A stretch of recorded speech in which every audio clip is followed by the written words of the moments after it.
Hay un pensamiento en el Evangelio según San Juan, en el capítulo 16, el versículo 8. San Juan capítulo 16, versículo 8.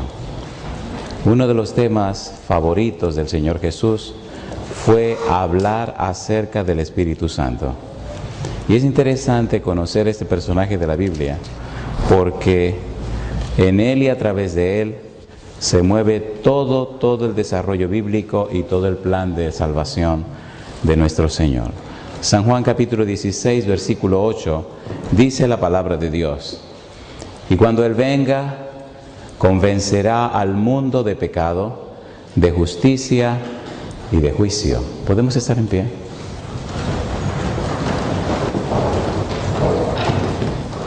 Querido Padre Celestial, gracias por la oportunidad de reunirnos en este lugar para estudiar su palabra. Señor, gracias por los ángeles que nos acompañan. Gracias por la presencia, dirección y bendición de su Espíritu Santo.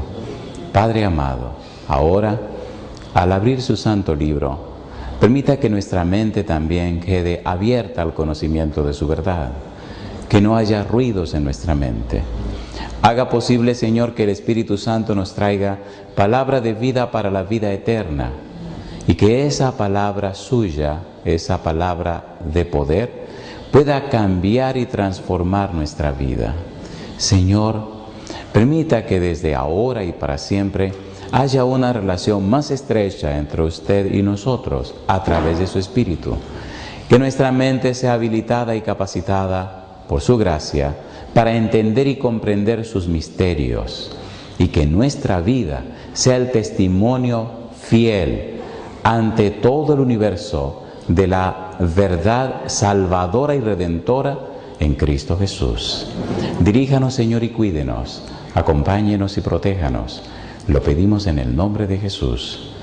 Amén, Señor. Amén.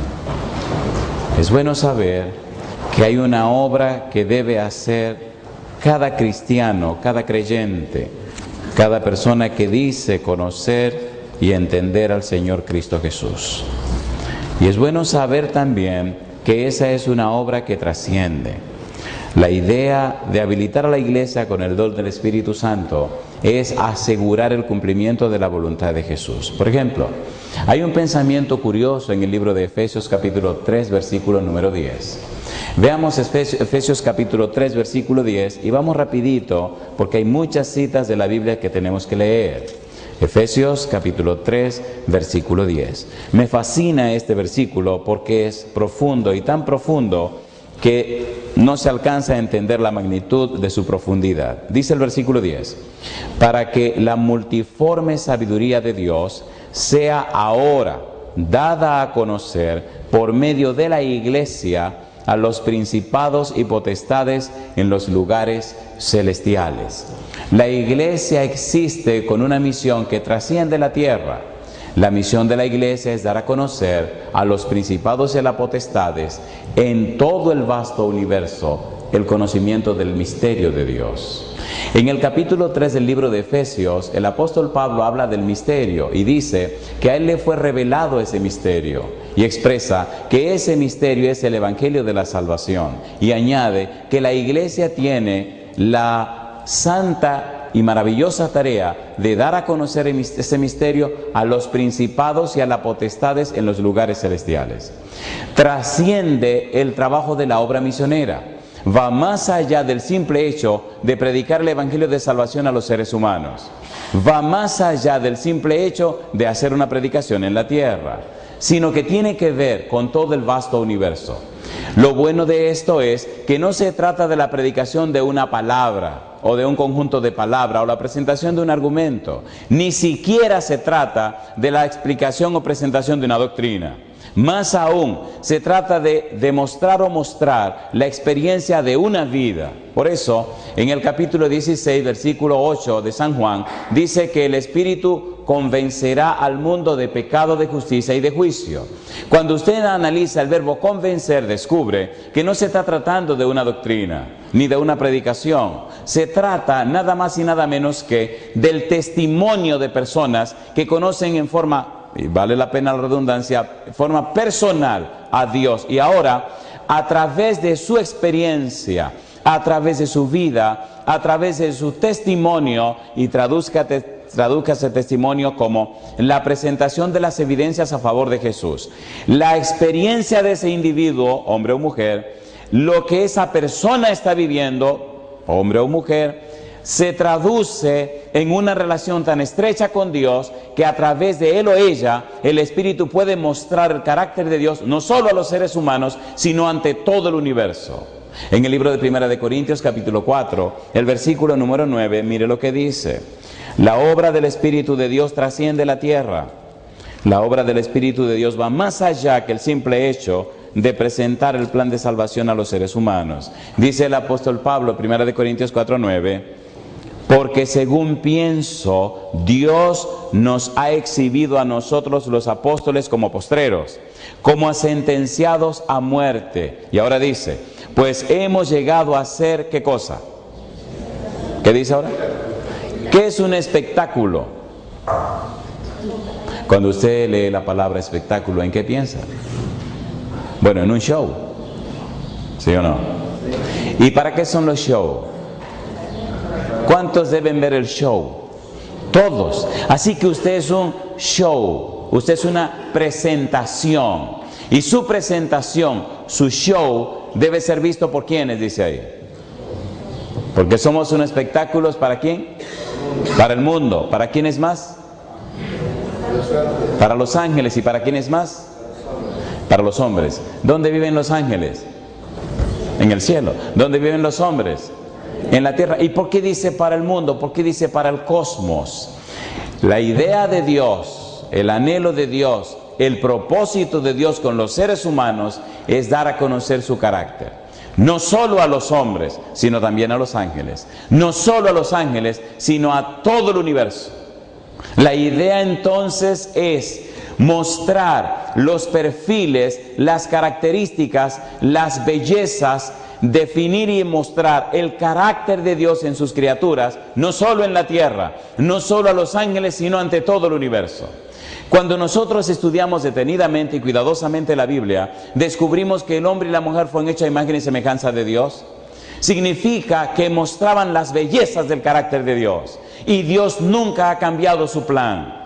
Cuando el pecado entró y con el pecado la muerte, Dios no cambió el plan. Al contrario, Dios lo que hizo fue magnificar su plan, hacerlo más glorioso, porque ahora mostraría su carácter, la belleza de su ser, en criaturas completamente caídas. Y comienza la guerra entre el bien y el mal. Satanás dice, es imposible. Dios dice, para mí todo es posible. Gabriel dice, Lucas 1:37, para Dios nada es imposible. Ahora mostraría su carácter no solamente en criaturas que no han caído, sino en seres humanos caídos. Por tal razón, el mismo Dios asumiría y tomaría la naturaleza humana para exaltarla sobre todas las creaciones del universo. De esa manera, ser un ser humano en este momento es una jerarquía, es una distinción, es algo tan glorioso y maravilloso que las criaturas celestiales, los que viven en los otros mundos, no pueden alcanzar a entender cómo la humanidad ha llegado tan alto y tan alto que ahora tendrá un lugar en la casa de Dios. ¿Es así o no es así? A ver, ¿es así o no es así? ¿Dónde pasaremos la eternidad? En la casa de mi Padre, ¿qué cosa hay? ¿Dónde viviremos? ¿Dónde viviremos? La peor tragedia humana es no saber quién es. La peor tragedia humana es no saber que son príncipes y princesas del Rey Celestial. Inclusive, 1 de Pedro capítulo 2, versículo 9, rapidito. Recuerde que estamos tratando de poner la mesa, pero esto tiene que estar claro en su mente para entender lo que viene.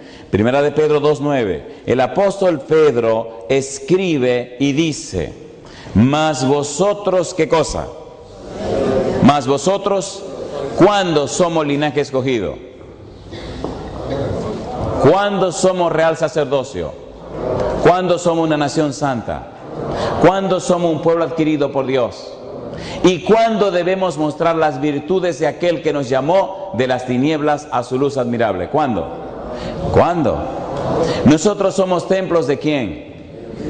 ¿Quién mora en nosotros? El Espíritu de Dios. ¿Cuál es el propósito que el Espíritu de Dios mora en nosotros? Reflejar la imagen y la semejanza de Dios. Por eso, cuando Jesús se va de la tierra, San Juan 14, 15 y 16, habla del don del Espíritu Santo. La manera como el Espíritu Santo convence de pecado es a través de tu testimonio. La forma como el Espíritu convierte a los pecadores es a través de tu testimonio. ¿Cómo? No es lo que tú le dices, sino el poder del Espíritu de Dios obrando en ti y mostrando en ti las evidencias de tu conversión, lo que hace que otro se convierta y se arrepienta. ¿Se entiende, por favor? ¿Se entiende, por favor? ¿Sí o no? De manera que debemos comprender entonces las palabras de Jesús para entender la misión del cristiano. No estamos aquí en este momento por esto o por aquello. Si una persona está aquí este día, es por la gracia de Dios y la obra del Espíritu Santo. Es el Espíritu de Dios que cambia corazones. Es el Espíritu de Dios que transforma vidas. Sin el Espíritu de Dios no hay ninguna esperanza. Ahora, ¿cómo lo hace Dios? En Efesios capítulo número 3, donde comenzamos, de los versículos 16 al 19, y seguimos en la parte introductoria, el apóstol Pablo nos dice cómo lo hace el Espíritu Santo. ¿Cómo será posible, preguntaría usted, que Dios me cambie a mí para mostrar en mí su carácter, para reflejar en mí sus virtudes, para que vean en mí la belleza de su santidad? Dice el apóstol Pablo, Efesios 3, versículo 16, para que os dé conforme a las riquezas de su gloria. ¿Qué sigue diciendo? El ser fortalecidos con poder en el hombre interior por su Espíritu. ¿Y qué sigue diciendo ahora? Para que habite Cristo por la fe en vuestros corazones, a fin de que, arraigados y cimentados en amor, seáis plenamente capaces de comprender con todos los santos cuál sea la anchura, la longitud, la profundidad y la altura, y de conocer el amor de Cristo que excede a todo conocimiento, para que seáis llenos de toda la plenitud de Dios. 3 cosas. Número 1, que sean fortalecidos con poder en el hombre interior. Que sean fortalecidos con poder, llenos de potencia y de dinamismo en el hombre interior. Que esa potencia y ese dinamismo cambie, transforme y fortalezca tu ser interior. Cambie y fortalezca tu ser intelectual y tu ser espiritual. Que tu mente, tu voluntad y tu conciencia sean tan fortalecidos, sean tan habilitados, sean tan llenos de dinamismo, que tu vida se convierta en un poder que cambia, transforma la vida de aquellos que te conocen. No es necesaria la palabra, no es necesario pronunciar sonidos, solamente vive la vida cristiana, solamente deja que el Espíritu te cambie y te transforme, y tu sola presencia tocará el corazón de la gente. Hay una iglesia en Austin, en Texas. Austin es la capital de Texas, y hace algunos años, en el 2002, nos invitaron a dar una conferencia en esa iglesia. De Ángel se llama el anciano que se contactó con nosotros y empezamos a hacer los arreglos para la campaña. Le dije, mira, vamos a hacer lo siguiente, vamos a establecer una comisión de oración y vamos a establecer días para orar y ayunar. Y le dije cómo tenía que hacerlo. Así comenzaron 2 meses antes de la campaña a preparar la iglesia y a los hermanos para el evento. Hizo exactamente como hablamos. Llegó el día y entonces vinimos a la iglesia. Empezó la campaña. La campaña fue una experiencia tan maravillosa que, a pesar de que era una iglesia no grande, porque no tenía muchos miembros, el edificio sí era grande. Esa semana fue gloriosamente hermosa y bautizamos muchas personas. Ahora, mire qué cosa interesante. Cuando terminábamos de predicar, había tanta gente que quería entrevistarse que teníamos que quedarnos en la oficina de la iglesia hasta las 11, 11:30, 12 de la noche. Las reuniones eran de 7:30 a 9 de la noche. Y una noche habían unas 18 personas haciendo la fila. Atendimos 17 y el número 18 era este jovencito que venía no con propósito de asuntos religiosos, sino